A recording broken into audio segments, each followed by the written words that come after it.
What up? This is Blitz the Ambassador, the Native Sun. You are watching Exposure TV. Big salute to Face of Africa. Peace.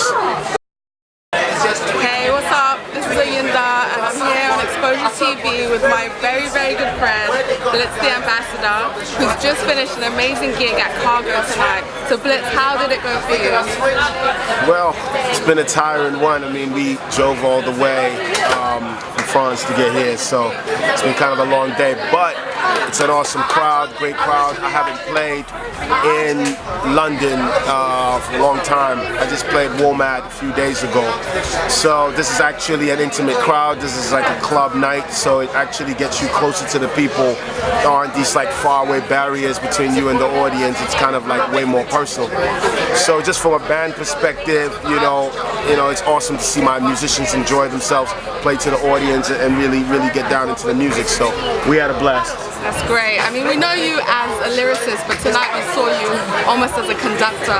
Like, how has your music changed? How has your style of performance changed? And how much of an impact is this band on your music? Well, I mean, I've always been a musician, I've always been a composer, I've always been more on the musical side. It's just sad that hip-hop is really narrow in the scope in which they understand an artist to be. Like, you know, you can always, thank you.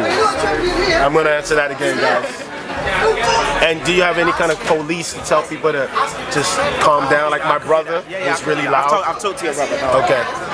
See, he's quite a loud mouth. This is how he gets down. But anyway, so to answer your question, brands, I'm trying to concentrate here. You. No, Blitz, because we do it in bed. You recording? You're lucky, because usually you'd be in bed. Lucky. You'd be in bed, so you're standing today. Okay, let's do it. Alright, so... You can close the door. Yes, darling. Yeah, let's close the door. Hi, this is Ayinda. I'm here with Exposure TV and I'm just backstage with my very good friend, Blitz the Ambassador. He's just finished a live gig here at Cargo. How did it go? It went amazing. It went really good. Great crowd, great energy. This is like our first real time in London. I mean, I've been here before, but not with the band. And great crowd, you know, just good vibe. We played WOMAD a few days ago, and the difference between that is just the distance between the crowd versus here, where it's just like it's a small, packed club where everybody can feel and touch you. So it's a great exchange of energy, and that's what I live for. Yeah, it's a very intimate venue, I'd say. Absolutely. Like you mentioned, the band. The band is a really big part of your music now. Yeah. But we know you more as a lyricist. So how has having this band influenced you? Well, I've always been somebody that's cared about the music from a composer's standpoint, and for somebody who, you know, I've always taken chances musically.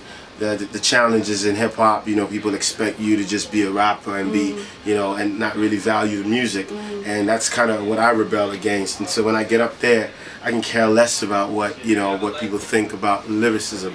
I care most about the musical elements and how, you know, just overall how I present the music, because it's music we're making, and I'm glad to have amazing musicians who can convey that. We know Africa plays a really big part in your music. How did that influence you? How does your African roots and hip hop combine? Well, I have to remind everybody all the time that hip hop music is African music. It's like it's part of the same trajectory from, you know, post-slavery and music traveling from the Caribbean all the way to, you know, America, and then becoming the blues, becoming soul, becoming jazz, becoming hip hop, and then traveling back to the continent. So for me, it's about following that thread, and I don't separate the two. I don't say this is African music and that's hip hop music. And so for me, making records, it's really just about finding the intersection points, because as African people all around the world, our stories have been shaped by environments. So in Africa, the environment shapes the sounds that you hear. But overall, it's the same heartbeat, and so for me, I'm always trying to connect heartbeats, and that's kind of how I make records. It's interesting you say that, because I think we've known you as a hip hop artist, but tonight you've shown different genres. You came out with some blues, There was obviously the Afro-Beat, the Highlife. Would you still call yourself a hip hop artist? I'll always call myself a hip hop artist because you know, I don't think hip hop necessarily is a sound. Hip hop is an attitude, and what separates hip hop from any sound and from rock, from jazz, is the attitude that people approach themselves with. When I stand, I don't stand like a jazz artist. You know, I stand with the hip hop attitude, and you know, I don't follow the constructs that people try to put you in and say, you know, if you're talking about bling, if you're talking about, you know, cars and, you know, this and that, that's what makes you hip hop. You know, what makes you hip hop is the attitude to say, you know, I make something out of nothing. And that's, you know, when hip hop was beginning, it was out of, you know, the fact that there were no social programs and kids were around going, listen, man, we can't go to music school. We're just going to take turntables and we can't sing, so we're just going to speak words and just make something out of nothing. And when I approach my sound and when I approach anywhere I go, I go with that attitude.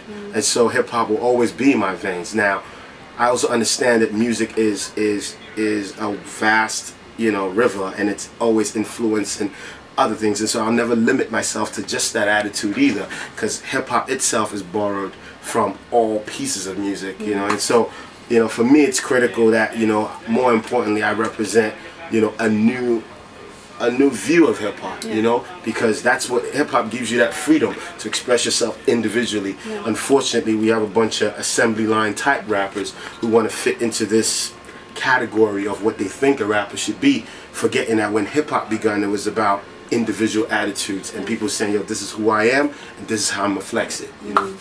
So hip hop is about attitude, it's also about the message. So what's the message in your music? I have many messages, man. My messages are broad. There's too many of them sometimes to count. Overall though, you know, it's about togetherness, and it's about, you know, bringing people to a point where they can understand each other. And I mean, as many things that separate us as human beings on this planet, I can never do anything to contribute to that separation. And so my overall mission has been, what can I do to bring better understanding between Africans and African Americans?